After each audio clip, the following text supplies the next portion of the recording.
nuestro dolor, nuestra impotencia por la falta de respuestas y nuestro homenaje a quien dedicó su vida en la investigación y la clarificación del peor atentado terrorista que sufrió nuestro país. Así que bueno, para nosotros es muy importante el encuentro y era muy importante que quede plasmado en una placa que verán todos los que pasan por aquí todos los días, los que disfrutan de las actividades culturales, los programas sociales, todos verán y recordarán al fiscal cuando vean la placa. Lamentablemente no tenemos respuestas y como ustedes y como toda la sociedad reclamamos, y nuestro deber como organización de la sociedad civil es reclamar justicia, reclamar la verdad y el fin de la impunidad. Así que no tenemos respuestas lamentablemente, pero seguiremos reclamando inconstantemente. Me encontré con las hijas en estos días, con la madre, con la ex esposa, y la verdad es que fue una experiencia fuerte, ¿no? Porque me contaron en primera persona un poco lo que ocurrió esos días previos. Y bueno, era una persona obsesiva de su trabajo, una persona totalmente entregada a su trabajo, y la madre misma me había dicho que muchas veces, Sara me dijo que muchas veces le dijeron a lo largo de su vida que pare un poco, que no se metan determinadas causas que son peligrosas, y él continuaba. Por eso me parece este legado, ¿no? Que debemos seguir cada uno de nosotros en lo que hace en su vida, de seguir nuestras convicciones. Una frase muy fuerte que escuché de la ex esposa de Sandra es que la única forma de callarlo al fiscal era matándolo, no se iba a callar nunca.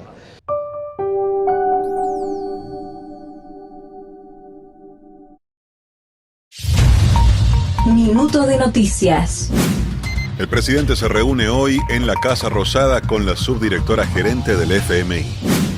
El ministro de Economía, Luis Caputo, dijo que con el bono la jubilación mínima totalizará casi 205.000 pesos. El gobierno presentará hoy ante los tribunales de Nueva York las argumentaciones para apelar el fallo por el caso YPF. La bicameral de tratamiento legislativo designará autoridades este jueves. El gobierno convocó a ministros de Educación y gremios a una reunión para fijar el salario docente. Aumento de casos de dengue en la ciudad autónoma de Buenos Aires. Declaran situación de alto riesgo que afecta a las 15 comunas. Argentina cumple 120 años en la Antártida a través de la ciencia y la cooperación. El Papa Francisco nombró hoy a Monseñor Jorge Luis Wagner como nuevo obispo de Comodoro Rivadavia. El exfutbolista brasileño Dani Alves fue condenado en España a 4 años y medio de cárcel por agresión sexual. Copa Libertadores, Godoy Cruz recibe en Mendoza a Colo-Colo de Chile, equipo que dirige Jorge Almirón. Más información en telam.com.ar y en nuestras redes.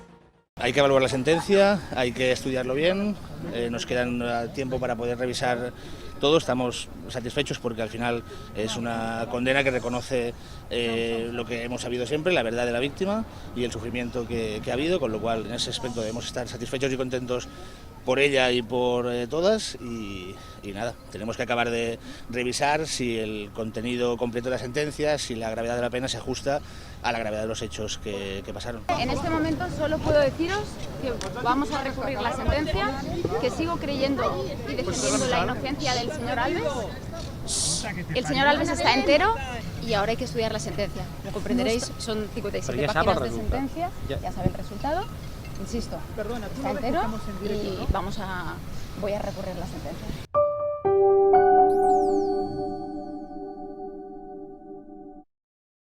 Quería comunicarles en primer lugar que, bueno, por supuesto, una de los ejes, de los ideales del presidente Milei es precisamente la reducción del Estado y la eliminación de todo lo que no genere un beneficio para los argentinos.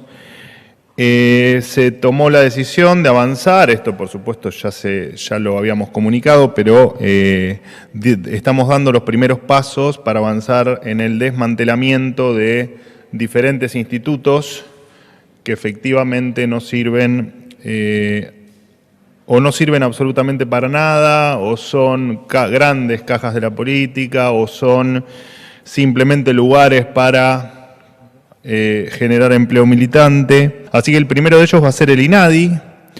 Estamos empezando con su cierre definitivo. El instituto hoy cuenta con, bueno, el detalle también lo saben, pero me gustaría recordar simplemente que tiene alrededor de 400 empleados. Tiene decenas de oficinas a lo largo y a lo ancho del país. Y bueno, lo cierto es que muchas veces estos institutos además siempre tienen la particularidad que en muchas oportunidades están conducidos por funcionarios de dudosa idoneidad. Pero lo cierto es que no vamos a seguir financiando ni rosca política, ni lugares donde se paguen favores políticos, ni donde haya cientos o decenas de puestos jerárquicos que no suman absolutamente nada a un país que, como siempre digo, está absolutamente empobrecido y donde no podemos hacer que la gente con sus impuestos siga bancando, pagando o sosteniendo este tipo de cuestiones. Hay, bueno, un sinfín de institutos que el presidente Milei está decidido a cerrar, o a desmantelar, no desde ahora, sino desde siempre, digamos, ¿no? Siempre dijimos que nuestra prioridad era que efectivamente el Estado debía achicarse, porque es la batalla de achicar el gasto público es una batalla para nosotros central, en virtud incluso de nuestro plan de gobierno, ¿no? El plan de gobierno básicamente es no solo darle más libertad a los argentinos, sino dentro de esa libertad achicar los gastos del Estado, porque es la única herramienta para bajar impuestos, que es otra de las metas de mayor relevancia que tiene el gobierno en sus años que tiene de gestión por delante.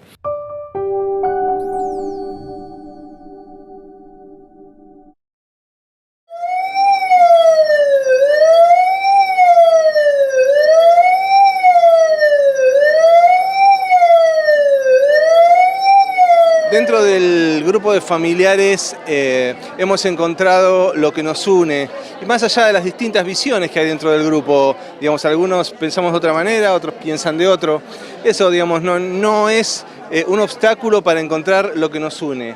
Para nosotros es central el control y la supervisión de los organismos de control del Estado sobre lo que pasó, más allá del tipo de administración que tengan los trenes. Lo que es determinante es que el rol de la Secretaría de Transporte, que el rol de la CNRT no se pierda, que se fortalezca, que existan las decisiones que haya que tomar, las investigaciones que haya que hacer, porque esa pérdida de control de la gestión muy anterior al 2012, fue abandonado el usuario, fueron ignorados los trabajadores y generaron parte de las condiciones de la masacre. Entonces creemos imprescindible que el Estado nunca se corra de ese rol de controlar. Nosotros, insisto, no buscamos ni odio ni venganza, no queremos revancha, queríamos justicia. Para nosotros justicia de ahora en más es que no se repita. Entonces, en ese sentido no tenemos nada que decir. La justicia ha actuado como tenía que actuar, basándose principalmente en nuestro accionar, que tuvo como punto de partida la transparencia en las causas penales.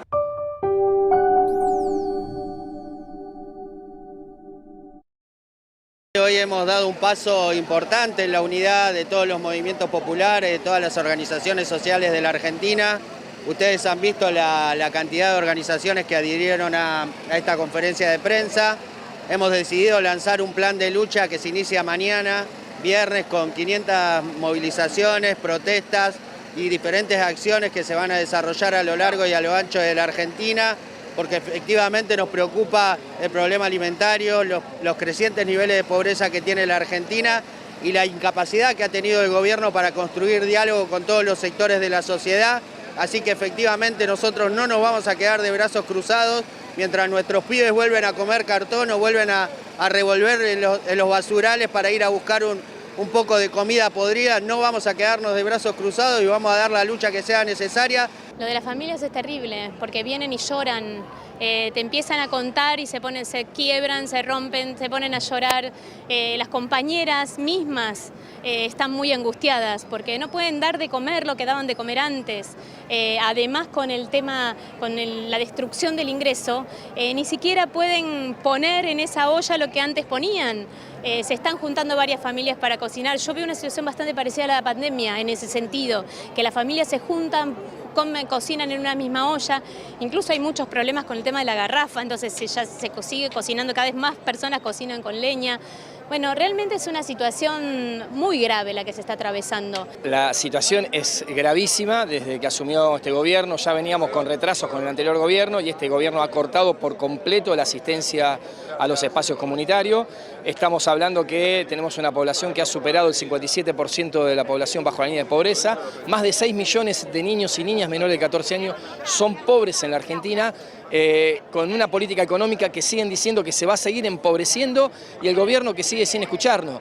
Es una barbaridad que este gobierno no escuche, no nombre funcionarios y que no genere puentes de diálogo para las organizaciones. Este gobierno asumió con una motosierra en la mano y con un plan económico a la medida del Fondo Monetario Internacional. Entonces, quien nos endeudó 100 años, como Caputo, se cree con la autoridad para, junto con la ministra Petovelo, quitarle la comida a los pibes. Entonces, por eso, bueno, vamos a estar en la calle, pero también anunciar que no vamos a dar el brazo a torcer.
Mañana existe la posibilidad de una manifestación que se ha conocido que puede llegar a ocurrir, de organizaciones piqueteras aquí en principio en Plaza de Mayo.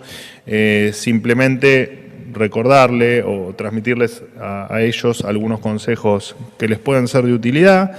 Si cortan la calle, la policía va a actuar. Si rompen veredas, si tiran piedras o prenden fuego tachos de basura o cometen cualquier otro tipo de ilegalidad, la policía va a actuar. Por supuesto, quien cobre un plan social y cometa alguno de estos hechos van a perder el plan. Y ni hablar que quienes tengan o quienes traigan niños a las marchas, cada uno de los casos va a ser reportado, independientemente de esto que les estoy comentando, al Ministerio de Capital Humano para hacer su seguimiento. Además de esto, recuerden, son días de calor, algunos pueden sufrir desmayos, evitemos estos episodios que después vemos por televisión y que nos generan mucha preocupación y mucha tristeza.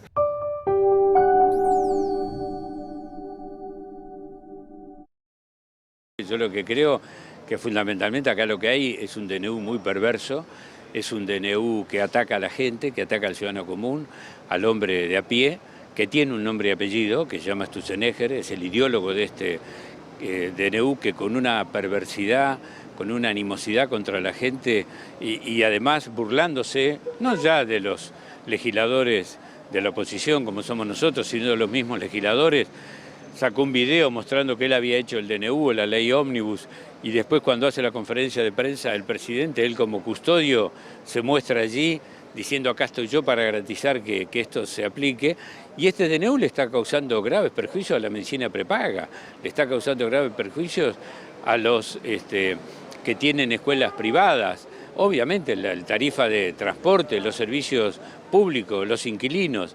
Es decir, no hay sector del pueblo argentino que él no haya querido, con esta perversidad, animosidad y alevosía que tiene en contra de la gente, de afectarla. A mí me parece que, y además de todo esto, de perverso es cobarde, porque no viene a dar la cara, no fue a diputado y no aparece en ningún lado.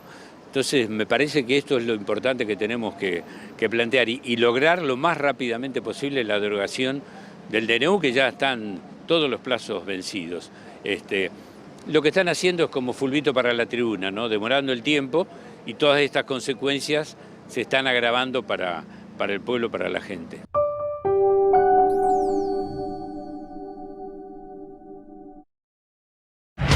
Panorama Federal. Córdoba. Narcotráfico. Detienen a la hermanastra del exboxeador La Mole Moli, acusada de liderar una banda narco en Villa del Rosario. Roxana Almandós está acusada de ser la presunta jefa de una organización dedicada a la venta y distribución de estupefacientes. Sociedad. Aliados para la recuperación. El Hospital Pediátrico Garrahan implementó por primera vez la terapia asistida con perros. Género. Femicidio en Rosario. Una mujer de 32 años fue hallada asesinada de un disparo en la cabeza en su casa. Quedó detenido su exnovio de 29 años, apresado luego de que su propio padre contó dónde podía estar escondido. Jujuy. Celebración en La Quebrada. Con carrera de burros, feria agrícola y carnaval comienza el alborozo humahuaqueño. Sociedad. Tragedia de Once. Sobrevivientes, familiares y amigos recordaron a las víctimas a 12 años del choque. El acto se realizó en el andén 1 de la estación 11 de Ferrocarril Sarmiento, donde murieron 52 personas. Educación. Vuelta a las aulas. 40 escuelas rionegrinas de receso invernal extendido empezaron las clases. Aniversario. Un país pionero. Argentina cumple 120 años en la Antártida a través de la ciencia y la cooperación. El 22 de febrero de 1904 se inauguró la base observatorio Orcadas del Sur, la primera del continente blanco. Tierra del Fuego. Reclamo por salarios. Docentes fueguinos realizan una jornada de protesta y podrían no empezar las clases el 1 de marzo. Más información en telam.com.ar. La justicia ya declaró inconstitucional el capítulo que se refiere al trabajo. Entonces, ese solo hecho, porque como nosotros no podemos modificar, ni podemos decir, dejemos de lado una parte del DNU, sino que lo podemos aceptar o rechazar, por ese solo hecho, este DNU prácticamente tiene que ser votado por rechazo, porque la justicia lo ha declarado inconstitucional, por lo menos en una parte. No hay apuro, al contrario, es tardío, porque el DNU fue el 20 de diciembre y fue publicado en el boletín oficial el 21. Esta comisión tiene una composición que está establecida en la Constitución, por eso habla de la proporcionalidad. En ese momento dice que si el Poder Ejecutivo no envía, o el jefe de gabinete no envía, de oficio, la comisión puede tomar y analizar el DNU. Como el presidente se enojó porque se le cayó la ley ómnibus por responsabilidad de la libertad avanza, dice que va a gobernar a partir de ahora por decreto. Bueno, es necesario que esta comisión se constituya y que a partir de ahora, de estos decretos que vienen, sí comiencen a tratarlo en tiempo y forma como establece la ley. Tienen 10 días hábiles para tratar cada uno de los DNU que de acá en adelante invita al presidente. Lo importante no es discutir el proceso, lo importante es discutir el contenido, más tarde o más temprano. Obviamente que este ámbito, el de la bicameral, siempre fue una discusión formal sobre la necesidad y la urgencia. ¿Cuál es el problema que tenemos? Yo creo, y acá es una posición personal y de parte de mi bloque, lo que no podemos hacer con esta discusión es joderle la vida a la gente. Y el DNU efectivamente tiene muchas cuestiones que son muy relevantes y en sentido positivo para la vida diaria de millones de personas. La discusión respecto de la necesidad y la urgencia está muy bien, pero la discusión más importante es respecto del fondo. Y esa discusión hay que tenerla a través de una ley que le dé estabilidad jurídica. Te tomo otros ejemplos. ¿Realmente pensamos que alguien va a tomar decisiones de empleo relevantes que son tan necesarias en las pymes argentinas o en las empresas argentinas, pendiendo de la debilidad de un decreto que además ya ese capítulo está judicializado? ¿Alguien va a hacer una inversión para comprar una compañía pública si las acciones dependen o penden de los hilos de un decreto tan débil? Necesitamos una ley para muchas de las cuestiones en las que, insisto, yo estoy a favor. Había que conformar la comisión, nada más. Todas las otras discusiones son discusiones que exceden el marco de esta comisión, la constitucionalidad, la mayoría es minoría, no es un problema nuestro, no es un problema de los integrantes de comisión. Ya adelantó el kirchnerismo que no la va a integrar, que no va a participar, que no tiene necesidad de tener autoridades porque están cuestionando el fondo. Pero si vos cuestionás el fondo, no es esta comisión la que te va a arbitrar la posibilidad de decirte si tenés razón o no, es la justicia. Los DNU, aquellos que deberían haber sido tratados, no fueron tratados, están vigentes. Dicen que lo van a tratar, que lo vamos a discutir. Bueno, perfecto, armemos un organigrama, empecemos a discutir. ¿Desde dónde empezaríamos a discutir? Supongo que hay que empezar a discutir desde el último DNU.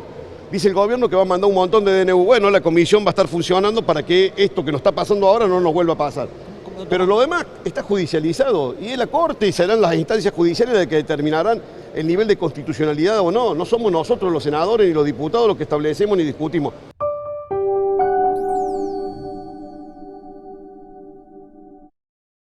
Primero el privilegio de estar acá. Yo tuve la fortuna de conocer la Antártida en el año 80-81 y desde entonces, durante muchos años de mi carrera, pude prestar servicios en la Antártida.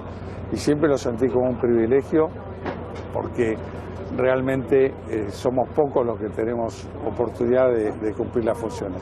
Pero además sentí que era una forma particular de servir a la patria. Los objetivos son claros, uno tiene que, cuando fui comandante, aprovisionar las bases antárticas y volver a puerto con la tarea cumplida y es fácil, alcanzable de ver. Y además es parte de ese esfuerzo que se viene realizando desde hace 120 años. Y yo he visto cómo evolucionó nuestra actividad y cómo seguimos cumpliendo anualmente con las tareas que permite que nuestro programa antártico sea prestigioso y que sea considerado y reconsiderado dentro de la comunidad antártica internacional. Nosotros somos un país bicontinental, entonces ver la bandera acá y estar próximos a la base más austral es realmente un símbolo de que Argentina ejerce dentro de las limitaciones que impone el Tratado Antártico la soberanía sobre su sector antártico.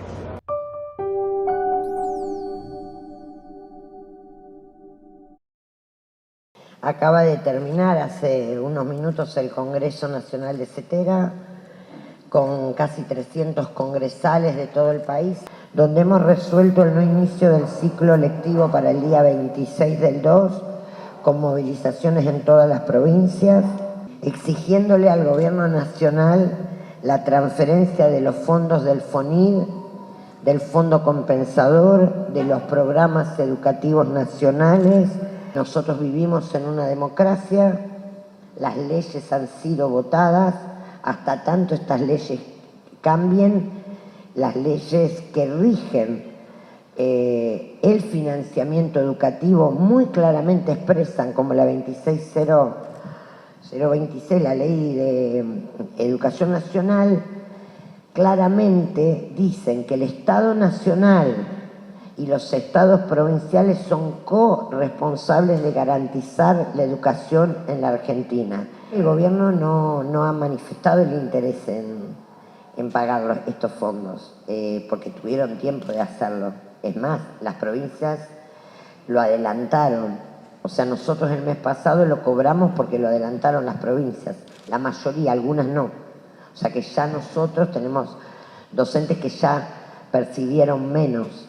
La mayoría de las provincias lo adelantó. Ahora no nos han manifestado hasta ahora voluntad de transferirlos. No solo que no vamos a tener aumento, que es por lo que están peleando todos los sindicatos, sino además se va a dar una cuestión única de que tengamos docentes con 150.000 pesos menos en salarios donde el piso nacional está en 250 por cargo o 350 según las provincias, ¿no?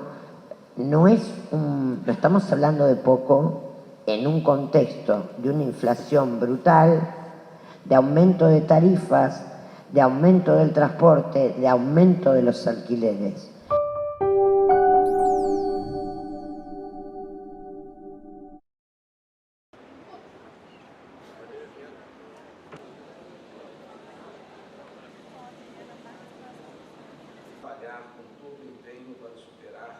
Destacou-se, ademais, virtual unanimidade no apoio à solução de dois Estados, como sendo a única solução possível para o conflito entre Israel e Palestina.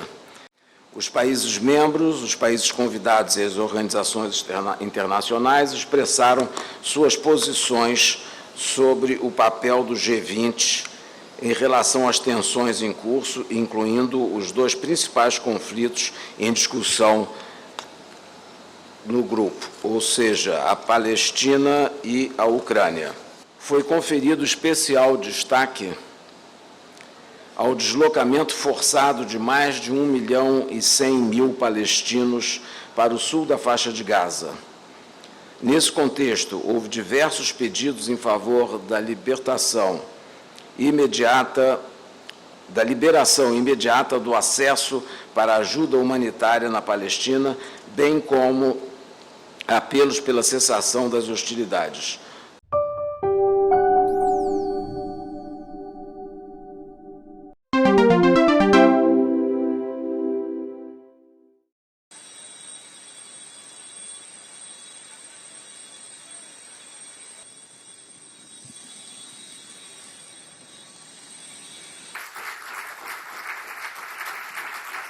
Для нас, для России, Байден более предпочтительный президент. И судя по тому, что он сейчас сказал, я абсолютно прав. Потому что это адекватная реакция на то, что было сказано с моей стороны. Он же не может мне сказать: Володя, молодец, спасибо, ты мне очень помог. Мы понимаем, что там происходит с внутриполитической точки зрения. И эта реакция абсолютно адекватная. А значит, я был прав.